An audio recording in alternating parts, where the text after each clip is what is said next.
ETF index mutual funds నేర్చుకుని stock మార్కెట్లో రాణించాలనుకుంటున్నారా? వెంటనే ఈ నెంబర్కి కాల్ చేయండి. నమస్తే, సుమన్ టీవీకి స్వాగతం. ప్రస్తుతం మనతో ఉన్నారండి ప్రముఖ ఆధ్యాత్మికవేత్త శ్రీ విద్య ఉపాసకురాలు గీతా కుమారమ్మ. సో నాగుల పంచమి ఆగస్టు 16 అని కొందరు, 17 అని కొందరు. ఆ డేట్ ఒకటి క్లారిటీ తీసుకుందాము. నిజంగా పుట్టలో పాలు పోయడం అనేది శుభ సూచకమా? అసలు ఎందుకు పోస్తారు? అది ఖచ్చితంగా పొయ్యాలా? లాభం ఏంటి అనేది అమ్మగారిని అడిగి తెలుసుకుందాం. అమ్మ నమస్తే అమ్మ. శ్రీ గురుభ్యో నమః, శ్రీమాత్రే నమః. నమస్తే అమ్మా. అమ్మ, నాగుల పంచమి 16 ఆగస్టు 17 పుట్టలో పాలు పోస్తారు అందరూ. నిజంగా ఆ పాలు పోయడం అనేది అది ఆనవాయితీగా వస్తుందమ్మా. అందరూ నేను పాలు తీసుకెళ్ళి పోస్తూ ఉంటారు. దానివల్ల లాభం ఏంటి? పొయ్యొచ్చా? మీరన్నట్టుగా ఆగస్టు 16, 17 అంటే నాగపంచమి వచ్చేసి 17వ తారీఖు జరుపుకుంటాము. అసలు ఈ పుట్టలో పాలు పోయడం అనేది ఉందా అనంటే మనకు ఆనవాయితీ అయితే ఉంది. ఎందుకు అంటే సర్పము అంటేనే మానవుడు అనే విషయం మనకు తెలుసు. మానవుడికి సర్పానికి చాలా చాలా రిలేటెడ్ ఉంటుందన్నమాట. సర్పం వేరు, మానవుడు వేరు కాదు. మానవుడి యొక్క జీవితం సర్పం పైన ఆధారపడి ఉంటది.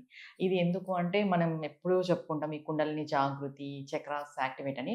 వెన్నెముకలో మూలాధార చక్రంలో ఈ పాము అంటే సర్పము అనేది పెనవేసుకొని ఉంటుంది. సాధన వైపు వెళ్ళినప్పుడు మనము దాన్ని యాక్టివేట్ చేసుకోవడం అనేది జరుగుతుంది. అంటే ఆ పామే ఇలా పైకి లేస్తూ వస్తుంది అనమాట. మన వెన్నెముక నుండి ఇట్లా. అందుకే ఇలా స్ట్రైట్ గా స్ట్రైట్ ఉండాలి అని చెప్తారు అట్లా. ఇది ఇంకొకటి ఏంటంటే ఈ నాగులు, ఈ సర్పాలు అనేది ప్రతి ఒక్క మానవుడిలో చాలా పాత్ర పోషిస్తాయి. ఏంటి అంటే జాతకరీత్యా సర్పదోషాలున్నా, నాగదోషాలున్నా, ఈ సంతానం కాకపోవడము, వివాహమే కాకపోవడము, తర్వాత కెరియర్‌లో గ్రోత్ లేకపోవడము, ఈ ఆర్థిక పరిస్థితుల్లో ఎక్కువ ఇబ్బందులు కలగడము, ఇవన్నీ కూడా ఈ సర్పాల వల్లే వస్తాయి. ఈ నాగదోషాలు, సర్పదోషాలు వల్ల. ఎందుకంటే మనకి నవనాగులు అని చెప్తారు. ఒక్కొక్క అంటే అనంత, వాసుకి, పద్మనాభ ఇలా ఒక్కొక్క నాగదేవతలు ఉన్నారన్నమాట. ఈ ఒక్కొక్క నాగదేవత యొక్క దోషమే మన జాతకరీత్యా మనం పరిగణిస్తాం. అది వాళ్ళకి ఏది ఉంది అనేది. కొంతమందికి నార్మల్‌గా సర్పదోషం ఉంటుంది. అలాంటి వాళ్ళకి కొన్ని ఇబ్బందులుంటాయి. ఏ దోషాలు ఉన్నా కూడా ఈ నాగపంచమి తిథి నాడు సర్పానికి అంటే నాగులకి పాలుని సమర్పించడం ద్వారా ఆ దోషాలు కొంతవరకు తొలగుతాయి అనేది వాస్తవం. ఆ దోషాలు తొలగించుకోవడం కోసము, ప్లస్ నాగదేవత యొక్క అనుగ్రహం కోసము, తర్వాత కొంతమందికి జాతకాలలో ఈ పాము కాటు, గండాలు ఇవన్నీ ఉంటాయి కదా!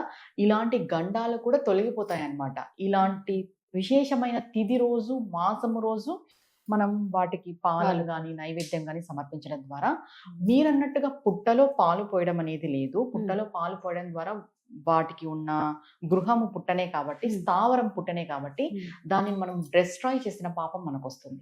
ఎందుకంటే ఆ మన్నంతా బంకగా అయిపోయి, గట్టిగా అయిపోయి, వాటికి ఇబ్బందికరమైన వాతావరణం వస్తుంది. అవి అక్కడ ఉండవు కూడా. ఇలా పాలు పోయడం ద్వారా. అలాంటప్పుడు మనకి పాపం వస్తుందా రాదా? అంటే మీరు కొత్తగా చెప్తున్నారు అనేది కొంతమందికి ఉంటుంది. వాస్తవం నేను చెప్తున్నాను. పాలు సమర్పించాలి. పొయ్యడం కాదు. అంటే సమర్పణ వేరు, పోయడం వేరు. అంటే తీసుకెళ్ళి బొక్కలో పోసేస్తారు. అది పొయ్యడం. సమర్పించడం అంటే పుట్ట ఇక్కడ బయట ఉంటుంది. పుట్ట చుట్టూ బయట పోయండి. ఆ బొక్కల్లోకి పోయొద్దు పాలు. ఎలా అయినా కూడా గ్రహిస్తాయి. మీరు పాలు దేవతకు సమర్పిస్తున్నాము అనేది మన భావన అంతే. ఇంకొకటి మీరు పోసే పుట్టలో పాములు ఉంటాయా లేదా అనే విషయం పక్కన పెడితే మనం భావనతోనే పోస్తాం. ఇది దేవుడికి సంబంధించింది అని.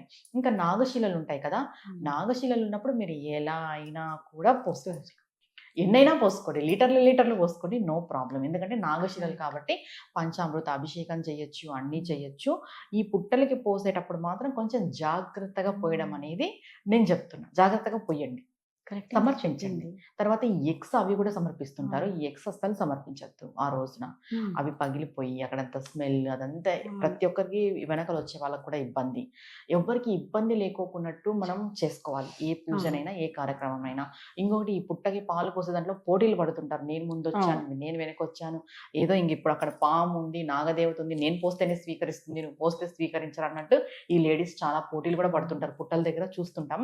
అలా ఎవరు గొడవ పడొద్దు. ఒకరినొకరిని తోసుకోవద్దు. నిదానంగా మనం దేవుని కార్యం చేస్తున్నాం కదా! దేవత కోసం కొంతపాటి సమయం మనం వెచ్చించలేమా? కొంతపాటి సమయం మనం వెచ్చించి, మనం ఈ పుట్టకి ఈ చలిమిడి నైవేద్యము అంటే నువ్వులుంటలు, చలిమిడి, బియ్యంతో చేసిన ప్రసాదము, ఆవు పాలు సమర్పించండి. మీకు దొరికితే ఆవు పాలు లేదా ప్యాకెట్ పాలు ఏదైనా కూడా మనం అనుకూలమే చూస్తాం. ఇంకా ఆవు పాలు దొరకనప్పుడు ప్యాకెట్ పాలు. ఈ పిల్లలు కాని వాళ్ళు కానీ, ఈ పెళ్లి కాని వాళ్ళు కానీ పుట్టకి పాలు సమర్పించిన తర్వాత అక్కడ తడిచి ఉంటుంది కదా! తడి మన్ను ఉంటుంది కదా! ఈ పిల్లలు కాని వాళ్ళు ఇద్దరు భార్యాభర్తలు స్వీకరించాలి. స్వీకరిస్తే సంతానం కలుగుతుంది అంటే అనేది దాన్ని ఉంది. నోట్లో తినాలి. తినాలి. తినాలి.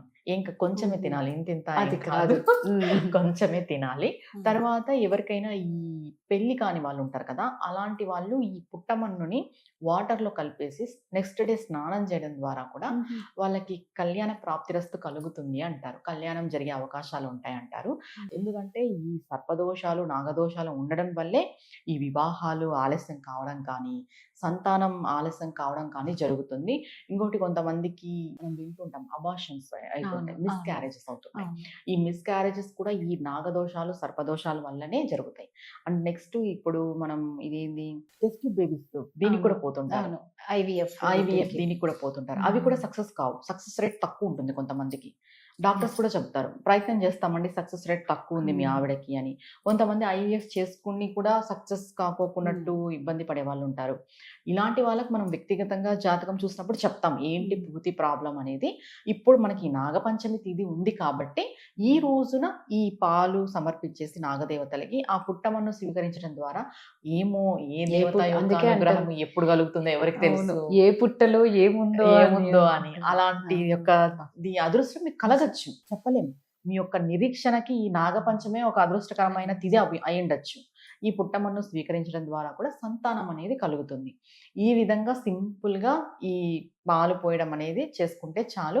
ఇంకొకటి ఆ రోజు సుబ్రహ్మణ్య స్వామి యొక్క ఆరాధన చేసుకున్నా కూడా చాలా మంచిది. ఎందుకంటే సర్పము అనంటే మనకి సుబ్రహ్మణ్య స్వామి అని మనకు తెలుసు కాబట్టి, సుబ్రహ్మణ్య స్వామి యొక్క ఆరాధన చేసుకోవచ్చు. అలాగే మానసాదేవి యొక్క స్తోత్రము చేసుకోవచ్చు. అలాగే నాగ కవచం కూడా పఠించవచ్చు. ఏదైనా కూడా మీకు అనుకూలం. మీ అనుకూలం కొద్దీ మీరు చేసుకోండి.